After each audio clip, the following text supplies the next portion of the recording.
Dobar dan, dečki. Bok. Kako ste? Sunčano. Sunčano. Treninzi? Teku. Kako? Kako svima sad, tako i nama. Dobro, evo, Kako svima, treći tako i tjedan nama. priprema kreće. Uvijek najteže od početka. Iz dana u dan izgledate sve mlađe i mlađe. Hvala. Šta pijete? Seha još malo, to nam je prvo natjecanje koje ćemo otvoriti nakon ovih priprema. Igrali ste obojica Zrna prošle godine, David je igrao u Zagrebu, Sehu. Pa da, meni je bila premijera prošle godine. Mislim da ove godine će biti puno zanimljivije, samim time što su ušle dvije slovenske momčadi. Ispale su neke momčadi koje naizgled nisu mogli pratiti taj ritam i takav način kvalitete rukometa. Mislim da mi kao Nexe imamo puno bolju ekipu. Pojačali smo se sa dva svjetska igrača i mislim da će to utjecati naravno i na našu kvalitetu. Sad za ovo svjetska igrača i on ima cugu, jel? Šta ima i on? Za ovo što je rekao da smo se pojačali s dva svjetska igrača. Koga je mislio, ali samo ja i on došli, tako da hvala lijepo. David, Seha nikad jača, jel, ove godine? Definitivno, evo, samo moram vas ispraviti, ja sam igrao i u Meškovu sam igrao tu Sehu, tako da ja sam u stvari od početka, do ozljede sam u toj Seha ligi i uspjeli smo čak jednom dobiti tu Seha ligu, ali to je sad prošlo, znači to što se meni izdešavalo prošle sezona.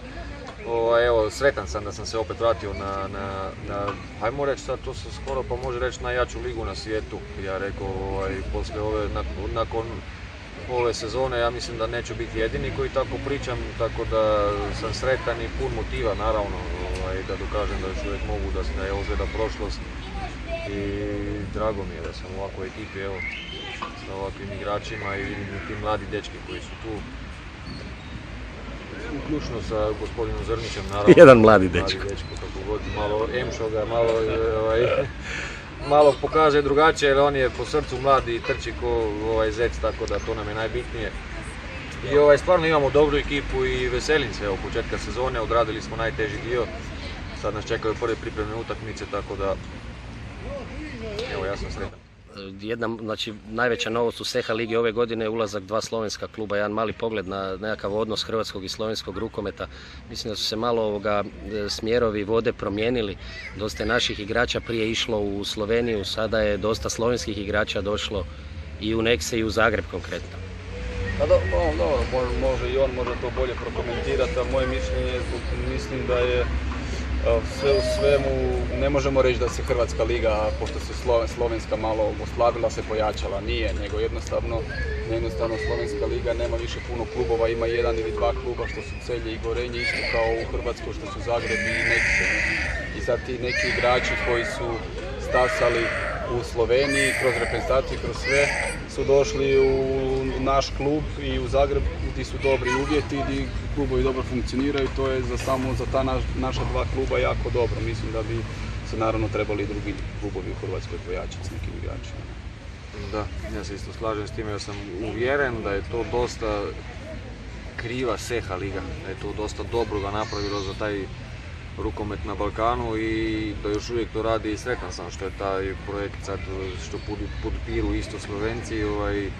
Mislim da se tu ne može šta izgubiti, da se tu može puno dobiti, pogotovo za te mlade igrače koji nadolaze. Znamo svi kakva je situacija i u Sloveniji i u Hrvatskoj, nekako smo sličnim problemima što se tiče financija i svega, tako da sigurno i 100% uvjeren sam da je taj Seha pravi iskorak i pravi korak za te mlade igrače, da se nadopune, da se s tim jakim utakmicama dokazivaju, to će stvarno biti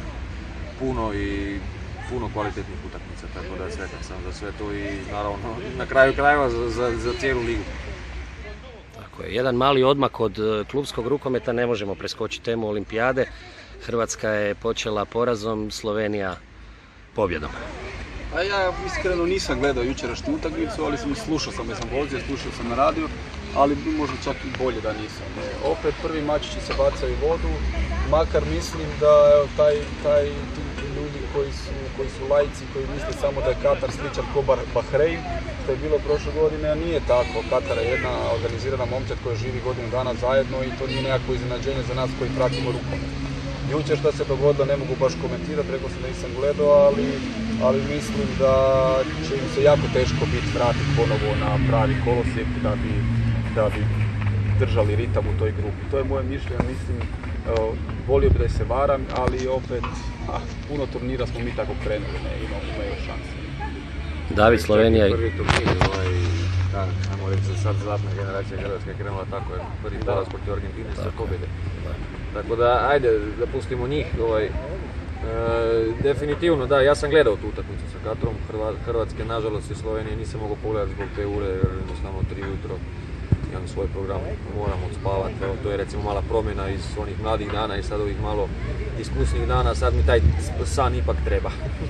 Tako da se nisam mogao priuštiti budice u 3 ujutro i čekati do 5 da bi to završilo, tako da pogledat ću se najvjerojatnije snimku, ali već sutra evo će igrati novu utakmicu, tako da sam presretan, žao mi je na ono što ja nisam dio te ekipe, ali eto, sve u svemu, ja sam presretan na počeo usvojiti tu, ja ću biti najsretniji u stvari, možda ne najsretniji, ali jedan od najsretnijih koji će to, da usvoje tu olimpijadu, jer stvarno su ekipa dobra i mogu tu puno napraviti, tako da se sad vratim na Hrvatsku jer nisam gledao.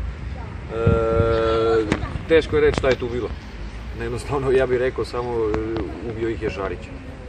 Ubio ih je Šarić u prvo poluvrijeme i tu su izgubili nekakav kompas rukometni, ajmo reći, nisu bili više fizički ili psihički toliko jaki da bi se vratili, da bi nadmašili tu nesigurnost, ruke su se skratile, ali turnir je dug, jedna utakmica ništa ne znači, može biti prvi ili četvrti u grupi i na kraju ti dođe skoro pa na isto jer se ni ne zna u drugoj ekipi kako će biti, tako bit će bitno da su u formi kad je na ispadanje, tako je važi za Slovence i za Hrvate, ja se nadam da će se sresti negdje u finalu.